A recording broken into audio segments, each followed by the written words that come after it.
At some point, you realize that life has turned into a series of well-executed tasks, work, commitments, messages answered, plans made in advance. Nothing is out of place, but nothing really feels in the right place. You look at your routine and think, is this what I was building toward? It's not a breakdown. It's quieter than that. It's the feeling that shows up when Sunday night arrives a little too early. Or when someone asks what your plans are for the next few years, and you give an acceptable answer, one that even sounds right, but doesn't actually convince you. You follow paths that make logical sense, you accept reasonable opportunities, you keep life running, and still, there's a strange distance between the life you're living and what you once imagined life was supposed to mean. The discomfort doesn't come from lack. It comes from the absence of direction. And the more time passes, the harder it becomes to admit that. So, because you have a life, you made choices, you're supposed to know where you're going. This video isn't about quitting everything or finding final answers. It's about understanding why so many people reach adulthood feeling like they're moving, without really knowing what they're moving toward. You reach a point in life where everything is set up, not in the sense that it's finished, but in the sense that it's organized enough to keep going indefinitely. There's a place to sleep, something to do during the day, people who know you exist. The gears work, the system runs, and still, in very specific moments, usually when no one is watching, you get this realization. You're living inside a life that doesn't ask anything back of you. You notice it when you finish an entire week and you can't say what actually happened inside you. The days passed, tasks got done, conversations happened, but nothing landed. It's like watching your own life from the inside with a tiny but constant distance. You're present enough not to disappear, but absent enough not to feel truly involved. At some point, you learn to call this maturity. You learn to say this is just how it is. That excitement belonged to another phase. That no one lives with a sense of direction all the time. But what you feel isn't sobriety. It's misalignment. You start noticing that your decisions no longer come from desire. They come from maintenance. Maintaining what you've built. Maintaining the image. Maintaining consistency with old choices that don't make as much sense anymore but would take too much work to revisit. And the strange part is none of this sounds dramatic. There's no collapse, no big pain. Just a constant background hum, like an engine idling. You keep moving because stopping would force a question you're not sure you want to answer. That question usually shows up indirectly. It shows up when someone asks where you see yourself in a few years, or when you look at a major decision and realize you're choosing based on whatever creates the least immediate discomfort, or when you notice your goals are all defensive. Don't lose, don't mess up, don't destabilize. People don't talk about this much because there isn't a clear vocabulary for it. It's not sad enough to ask for help. It's not satisfying enough to relax. It's an in-between zone where life keeps happening, but without a felt direction. After a certain age, you realize it's completely possible to build an entire life without ever stopping to ask whether it matches who you are now, not who you were, not who you promised you'd become, but who you quietly turned into. And that creates a particular kind of unease. You recognize your days, but you don't fully recognize yourself in them. You recognize your choices, but you don't feel like they point to anything that matters. The problem is, the world doesn't pause for this kind of doubt. The bills keep coming, expectations keep coming, comparisons keep coming. So you learn to function with this feeling the way people learn to live with chronic discomfort. It doesn't stop you from moving. It just strips the movement of meaning. At some point, you realize you're always waiting for something. More clarity, more courage, more security, more time, as if real life will start after certain conditions are met. In the meantime, you keep living a temporary version of life that never ends. What almost no one says is that this feeling doesn't come from a lack of effort or discipline or ambition. It shows up when your life gets organized before you do on the inside. When the structures come first and the meaning gets postponed, and maybe the most unsettling part is realizing no one directly misled you. You just followed, step by step, decision by decision, until you arrived at a life that works, but doesn't answer you back. That's the point where a lot of people start wondering quietly whether it's still possible to adjust the route, or whether all that's left is learning to live without clear direction, calling it normal. In the next block, the question won't be what to do, but why this feeling shows up precisely when everything seems to be in place, and why ignoring it usually costs more than facing it. After a while, you realize that life doesn't push you forward, it settles you in. Choices stop feeling like decisions and start feeling like adjustments. You adjust schedules, adjust expectations, adjust versions of yourself depending on the room you're in. Without noticing, you begin to measure your days more by what you avoid than by what you pursue. Avoid instability, avoid conflict, avoid seeming ungrateful, avoid admitting that something fundamental was never really resolved. This doesn't happen because you're afraid. It happens because you learned that living with less friction is called maturity.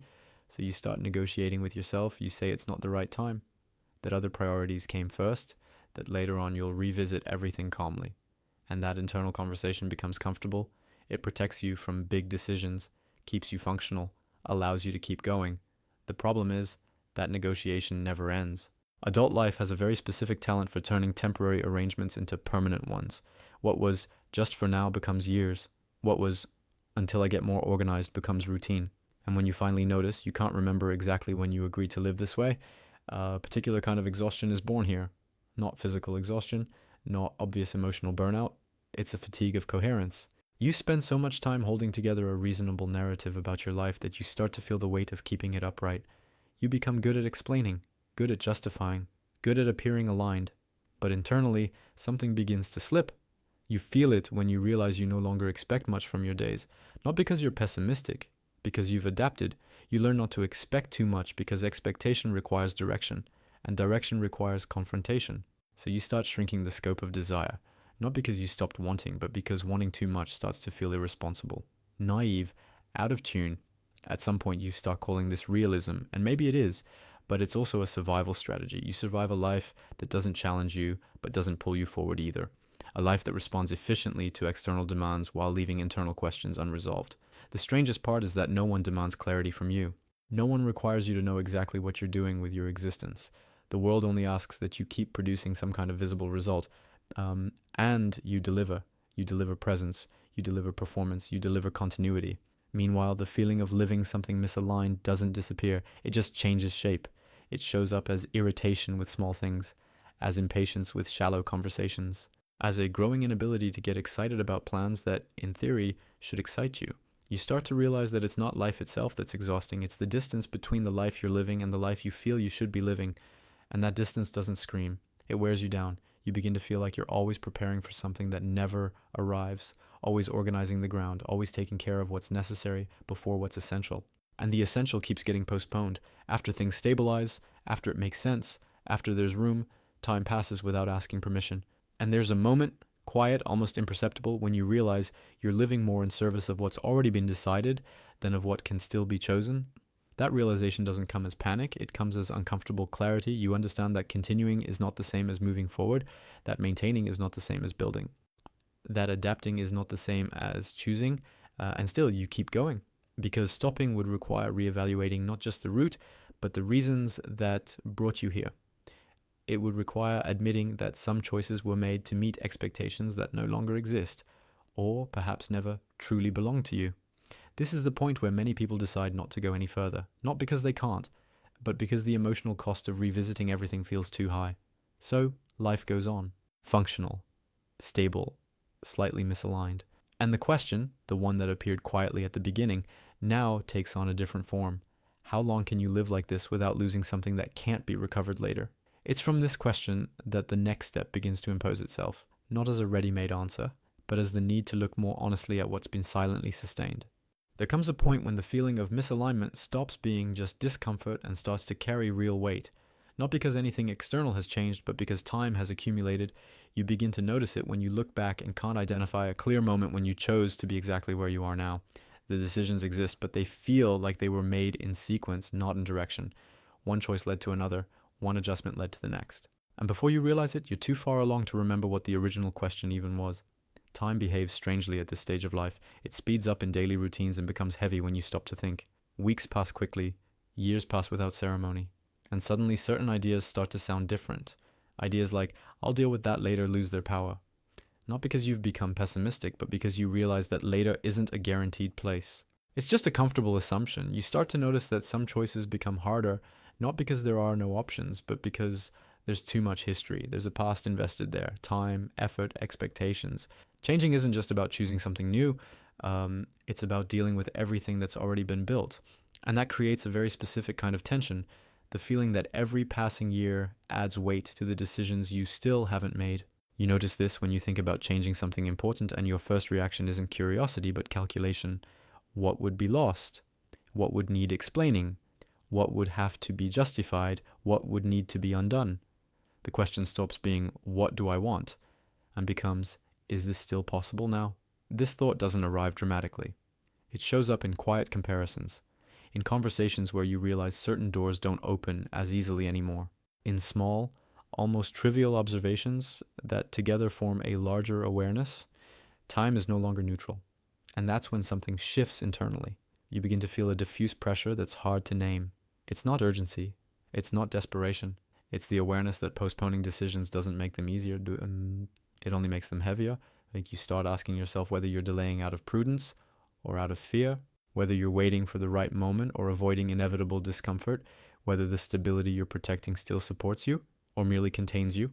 These questions don't demand immediate answers. They simply take residence. And the longer they stay, the harder it becomes to pretend that nothing is happening. You realize that certain internal conversations can no longer be ignored without cost. That silence begins to demand payment. What's strange is that even at this point, nothing forces you to act.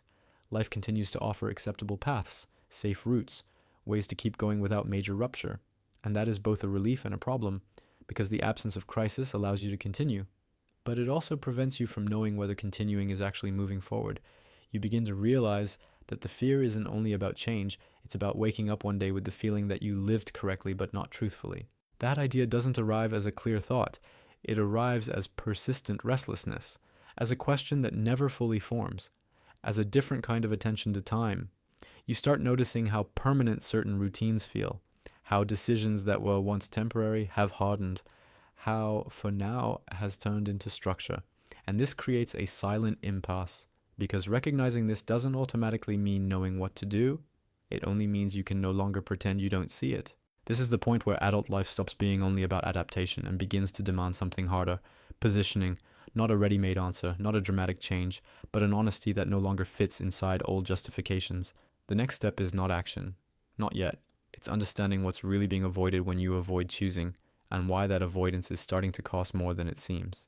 When you accept that this feeling isn't a wrong turn, something shifts. Not immediately on the outside, but internally. You stop treating the discomfort as something that needs to be eliminated and start treating it as information. This doesn't make you more confident. It makes you more attentive. The first change isn't a big decision. It's a shift in posture. You stop asking, how do I make this go away? And start asking, what exactly is this trying to tell me? That question demands a specific kind of honesty. Not the performative kind, but the kind that happens when no one else is listening. You begin to notice where precisely your life has lost density. Not in abstract terms, but in concrete places. Where you say, whatever too often. Where you accept more than you choose. Where you avoid emotionally committing to what you're doing. You realize that a more dignified life doesn't begin with dramatic upheaval, but with small internal repositionings. For example, you stop automatically justifying everything about your life. Not everything needs to be defended. Some things need to be re-examined. You begin to separate stability from alignment. You see that keeping something running doesn't mean it still represents you, and that continuing isn't a virtue in itself. At this point, many people wait for a clear answer. Where should I go instead? But direction doesn't show up like that. It doesn't arrive as a finished plan. It begins as a new criterion. You start asking yourself more often, does this bring me closer to myself or farther away? That question doesn't solve everything, but it shifts the axis of choice. Some answers start to feel uncomfortable. Certain commitments lose their meaning. Some routines reveal how much they're based on inertia alone. And here's a fundamental point. A more dignified life is not necessarily an easier one. It requires you to tolerate your own ambivalence better, to sit with periods of uncertainty without immediately numbing them, to accept not knowing exactly where this will lead. You learn that clarity doesn't come before action. It comes after choices are sustained. This changes how you move. Instead of trying to fix your entire life, you begin to choose one specific place to recover presence. One place where you can say, here, I'm fully here.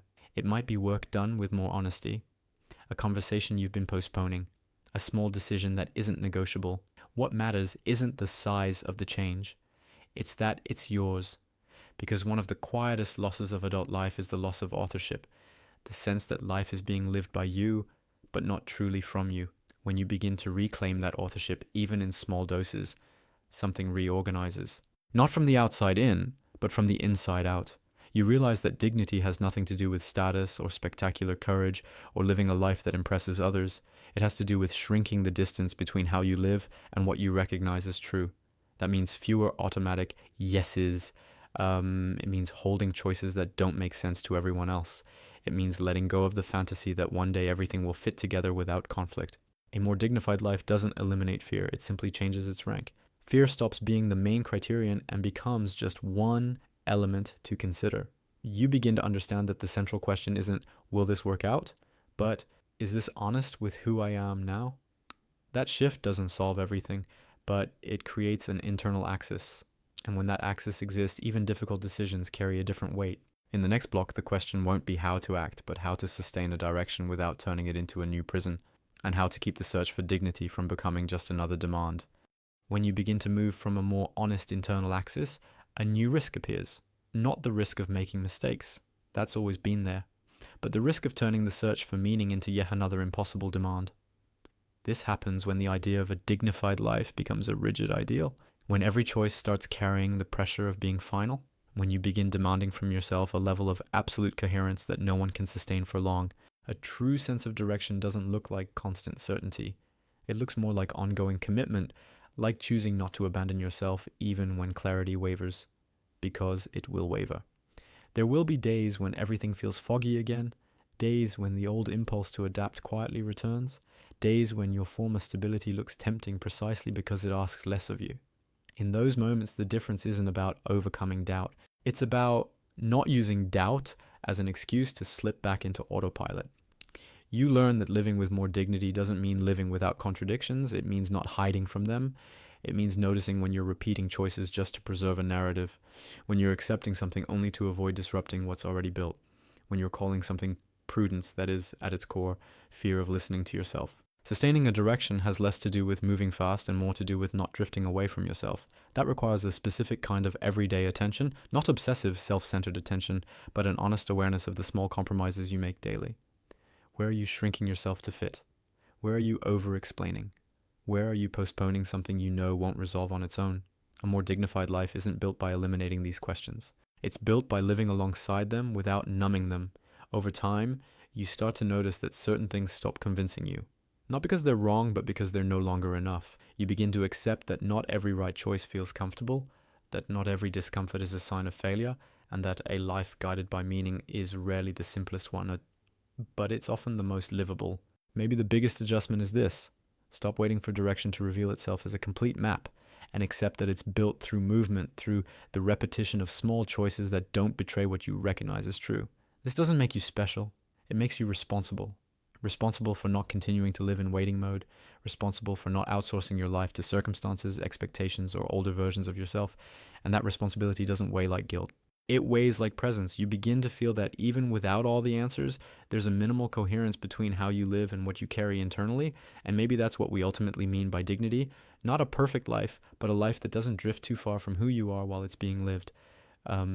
If this video put words to something you've been feeling, it might be worth staying here. The next videos keep exploring these questions, not to offer formulas, but to deepen the listening. Subscribe to the channel, and if this resonated with you, leave a like. Not just for the algorithm, but as a simple gesture of recognition that you're willing to look at your own life with more honesty. And that by itself is already a beginning.